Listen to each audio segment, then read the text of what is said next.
you heard the hubbub in the news this last week about Kanye West's new album? Did anybody hear about this? A few of you did. Kanye West, if you don't know who he is a singer, he's a songwriter, he's a music producer, has done some fashion design things with Nike and whatnot. And he's been kind of a controversial figure in the past. He has kind of foot and mouth disease. He has a way of sometimes stepping in. I think one of the more famous incidents was back in, I think it was about 4 or 5 years ago, one of the TV award shows. Taylor Swift was giving an acceptance speech, and he went up and interrupted the whole thing and started talking about Beyonce and how she should have won something, and ended up having to come back and do apologies. And he's had a whole series of episodes he's been kind of a controversial figure. And this past week, he wound up in the news because he's released a new album, and the album is called Jesus is King. And Kanye West has had some kind of conversion experience, and he released essentially a gospel-style album. All of the music is praise worship-oriented music. And it's been crazy, the response to it. The first day that it came out, 9 of the 10 top downloads on Spotify were all from that album. Because people were like, what's on there? What's it like? What's it sound like?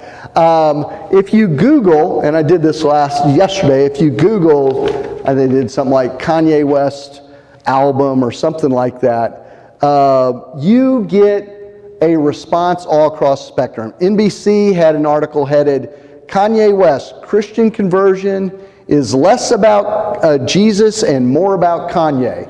So their take is, this is all self-aggrandizement. Time magazine had how Kanye's controversial Jesus is King album is dividing the Christian community. The Christian Post wrote, Christians should accept Kanye no matter how fashionably late he may be. that was an interesting line. Trevor Noah, news personality, he called him out as a hypocrite. So, it's just been all over the map. Some are saying, he's just doing this for financial gain. Others are saying, I don't care what he's motivated by, God's being glorified. He's had some Sunday service, he has these Sunday service performances now, and there are thousands of people there. Coming forward for altar calls, and he's definitely affecting some lives for the kingdom. In a community that is not normally open. Right.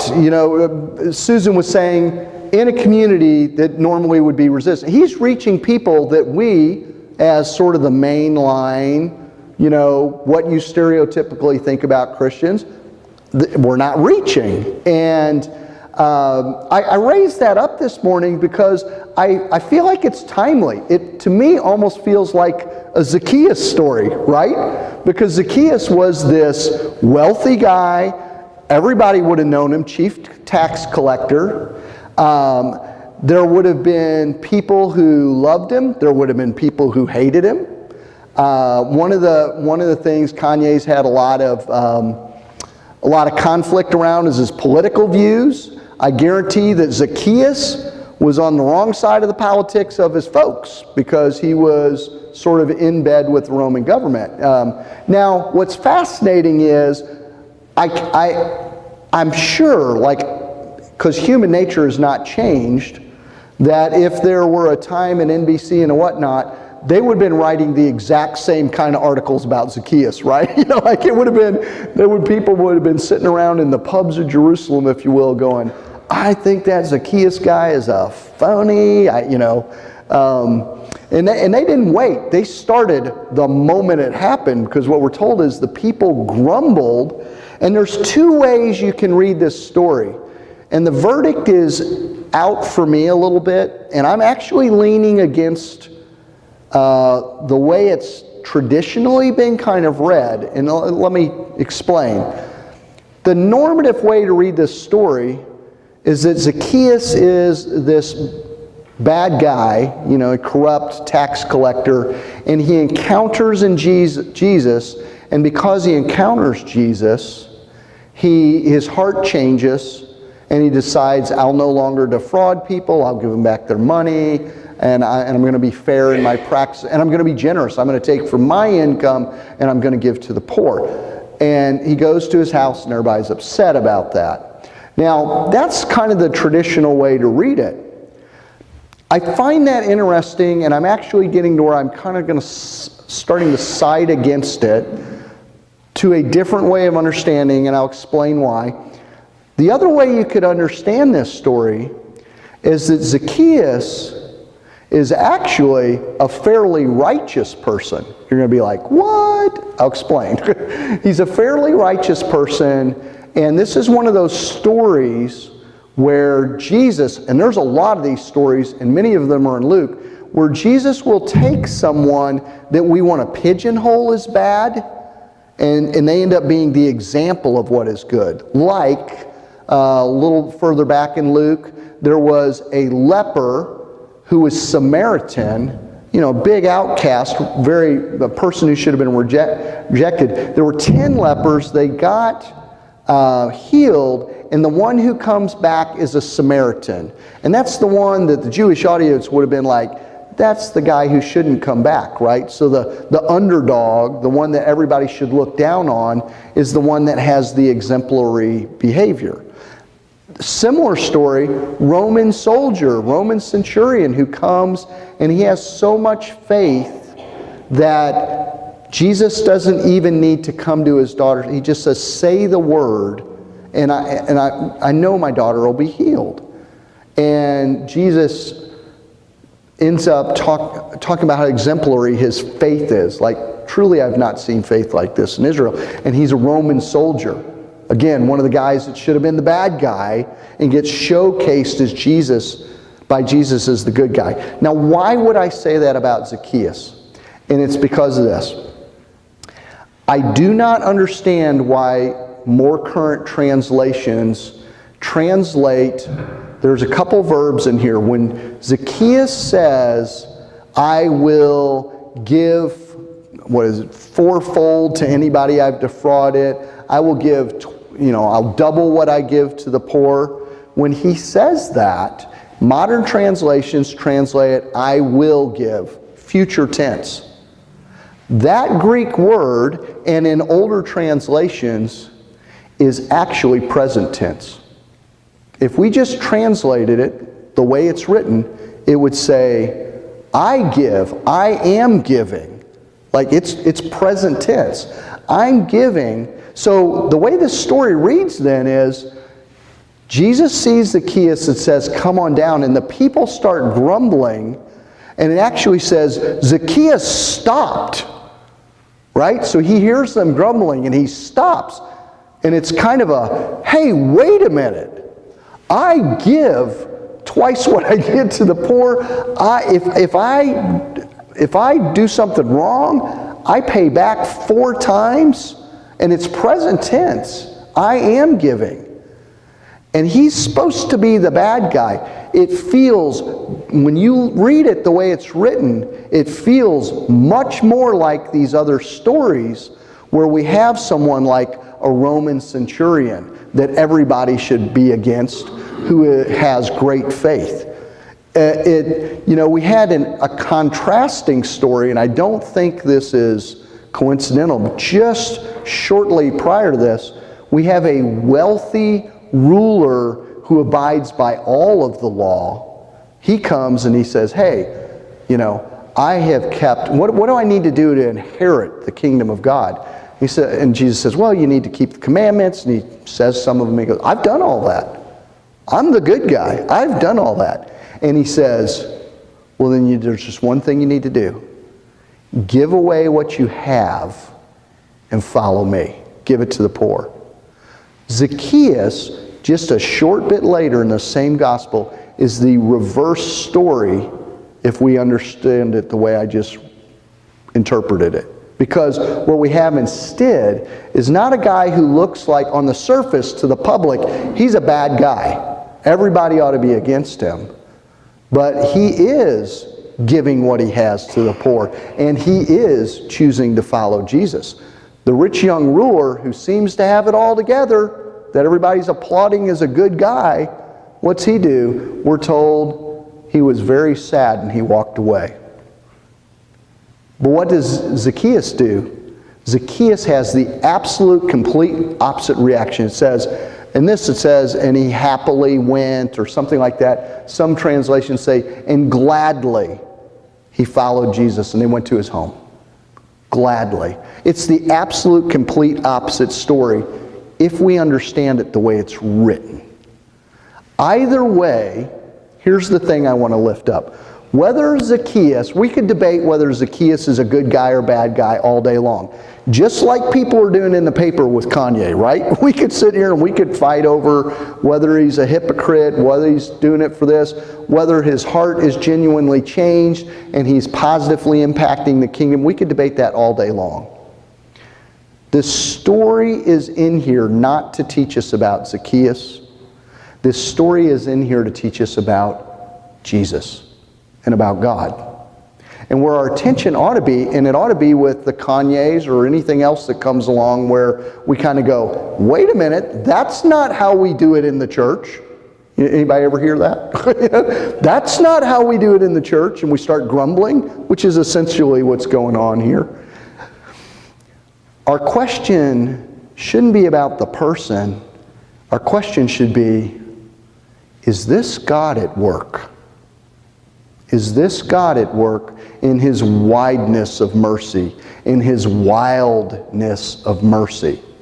Because if it's God at work, we don't want to get in the way. We don't want to be the grumbling one, right? But we have, I think, a reflexive nature in the church. When something is outside of our box and God starts coloring outside our little lines of how we normally do things in the church, we have an instinctive reaction to immediately go, oh, what's he doing? I can't believe that. We get in that grumbly mode. We really need to slow down and gut check and instead say, is this the Lord at work? And if it is the Lord at work, we need to trust, and we need to ask God to humble our hearts, soften our hearts, to get on board with what He's blessing. There's a really wonderful series, just the name will come to me here in a moment, has